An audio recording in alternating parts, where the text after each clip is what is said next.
கர்ம பலனை குறைக்கும் கோவில்கள், அவற்றின் பின்னாலுள்ள அதிசய ரகசியம். கர்மா என்பது சாதாரண மக்களை மட்டும் பாதிப்பதில்லை. அரசன் முதல் கடவுள் அவதாரம் வரை ஒவ்வொருவரின் வாழ்க்கையிலும் கர்ம பலன் இருப்பதாக ஆன்மீகம் கூறுகிறது. கர்ம பலனை குறைக்க மக்கள் செல்லும் சில சக்தி வாய்ந்த கோவில்கள் இன்று வரை புகழ் பெற்று வருகின்றன. கர்மா என்றால் என்ன? அது எப்படி நம் வாழ்க்கையை மாற்றுகிறது? கர்மா என்பது நாம் செய்யும் ஒவ்வொரு செயலும், சொல்லும், எண்ணமும் ஒரு நாள் நமக்கே பலனாக திரும்பி வருவது என்று ஆன்மீகம் கூறுகிறது. நல்லதை செய்தால் நல்ல பலன், தீமை செய்தால் துன்பமான அனுபவம். இதுவே கர்ம விதி. கர்மா நம் வாழ்க்கையில் எப்படி மாற்றம் தரும்? சில நேரங்களில் முயற்சி செய்தும் தடை வரலாம். மன அமைதி இல்லாமல் இருக்கலாம். எதிர்பாராத பிரச்சனைகள் தொடர்ந்து வரலாம். ஆன்மீகம் இதை கர்ம சோதனை என்று கூறுகிறது. அதேபோல் சிலருக்கு வாழ்க்கையில் திடீர் முன்னேற்றம், நல்ல மனிதர்கள் உதவி, அமைதி, ஆரோக்கியம், சந்தோஷம் கிடைப்பது நல்ல கர்ம பலனாக கருதப்படுகிறது. கர்மா அதிகமாக இருந்தால் என்ன நடக்கும்? மனசுமை அதிகரிக்கலாம். குடும்பத்தில் அமைதி குறையலாம். முயற்சிகளில் தடை வரலாம். உறவுகளில் பிரிவு ஏற்படலாம். காரணம் இல்லாத பயம், கவலை வரலாம். ஆனால் கர்மம் என்பது நிரந்தர தண்டனை அல்ல. அதை மாற்றும் சக்தி நம் கையிலும் இருக்கிறது. கர்மத்தை எப்படி குறைக்கலாம்? அன்னதானம் செய்யுங்கள். பெற்றோரை மதியுங்கள். யாருடைய மனதையும் காயப்படுத்தாதீர்கள். முடிந்தவரை உதவி செய்யுங்கள். இறை நாமம் ஜபியுங்கள். கோபம், பொய், துரோகம் தவிருங்கள்.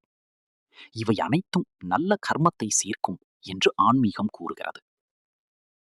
நம் கர்மம் பிள்ளைகளையும் பாதிக்குமா? ஆன்மீக நம்பிக்கைப்படி பெற்றோர் செய்யும் நல்லதும் கெட்டதும் குடும்பத்தின் ஆற்றலிலும் சந்ததியிலும் தாக்கம் ஏற்படுத்தும் என்று கூறப்படுகிறது. அதனால் நம் பிள்ளைகள் நல்ல வாழ்க்கை வாழ நாம் இன்று நல்ல செயல்களை விதைக்க வேண்டும்.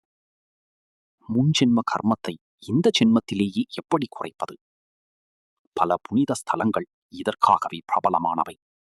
திருநள்ளாறு கோவிலும் நளமன்னனின் கர்ம கதையும். ஒரு காலத்தில் நிஷத நாட்டை ஆண்டவர் நளமன்னன்.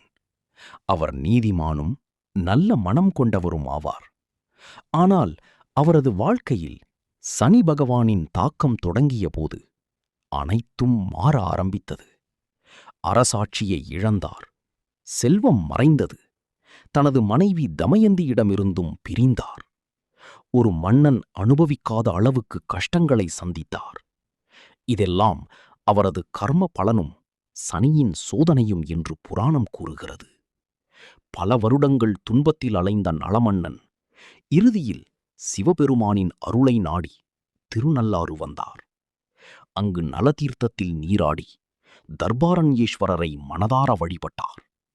அந்த தருணத்தில் அவரை பிடித்திருந்த சனிதோஷம் விலகி மீண்டும் வாழ்க்கையில் அமைதி, மகிழ்ச்சி, அரசாட்சி அனைத்தும் கிடைத்ததாக கூறப்படுகிறது. அதனால்தான் இன்று வரை திருநள்ளாறு சனீஸ்வரன் கோவில் கர்ம துன்பங்கள் நீங்கும் தளமாக கருதப்படுகிறது. இந்த கதை சொல்லும் உண்மை என்ன தெரியுமா? வாழ்க்கையில் எவ்வளவு கஷ்டம் வந்தாலும் நம்பிக்கையையும் நல்ல மனதையும் விடக்கூடாது. ராமேஸ்வரம் ஸ்ரீராமர் கூட பாவ நிவர்த்தி செய்த புனித தலம். இலங்கையில் நடந்த மகாபோரில் அதர்மத்தை அழிக்க ஸ்ரீராமர் ராவணனை வதம் செய்தார். ராவணன் அரக்கனாக இருந்தாலும் அவன் மிகப்பெரிய சிவபக்தன் மற்றும் பிராமண வம்சத்தில் பிறந்தவன் என்று புராணங்கள் கூறுகின்றன. அதனால்தான் ராவணனை வதம் செய்த பிறகு பிரம்மஹத்தி தோஷம் எனப்படும் கர்ம பாவம் ஏற்பட்டதாக ஸ்ரீராமர் உணர்ந்தார்.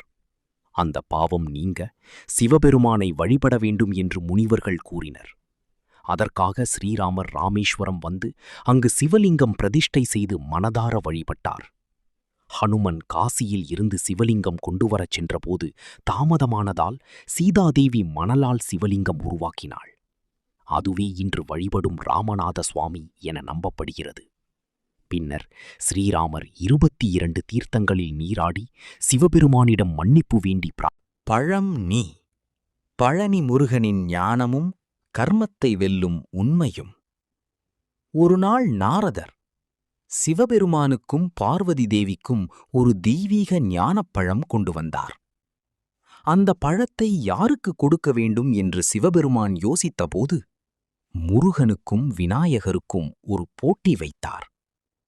உலகத்தை முதலில் சுற்றி வருபவருக்கே இந்த ஞானப்பழம் என்று கூறினார். உடனே முருகப்பெருமான் தனது மயிலில் ஏறி உலகை சுற்றப் புறப்பட்டார். ஆனால் விநாயகர் தன் பெற்றோர்களான சிவபெருமான் மற்றும் பார்வதியை சுற்றி வந்து, எனக்கு என் பெற்றோர்களே உலகம் என்று கூறினார். அந்த ஞானத்தை பார்த்த சிவபெருமான் ஞானப்பழத்தை விநாயகருக்கு அளித்தார். திரும்பி வந்த முருகன் இதை அறிந்து மனவேதனை அடைந்தார். உலக ஆசைகள், கோபம், ஏமாற்றம் அனைத்தையும் விட்டு பழனி மலையில் துறவறக் கோலத்தில் நின்றார். அப்போது சிவபெருமான் கூறிய வார்த்தைதான் பழம் நீ.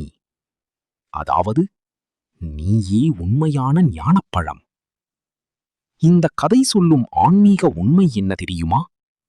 கர்மம் என்பது வெளியில் கிடைக்கும் வெற்றி மட்டுமல்ல. நம் மனதில் இருக்கும் ஆசை, கோபம், அகம்பாவம் ஆகியவற்றை வெல்வதே உண்மையான வெற்றி.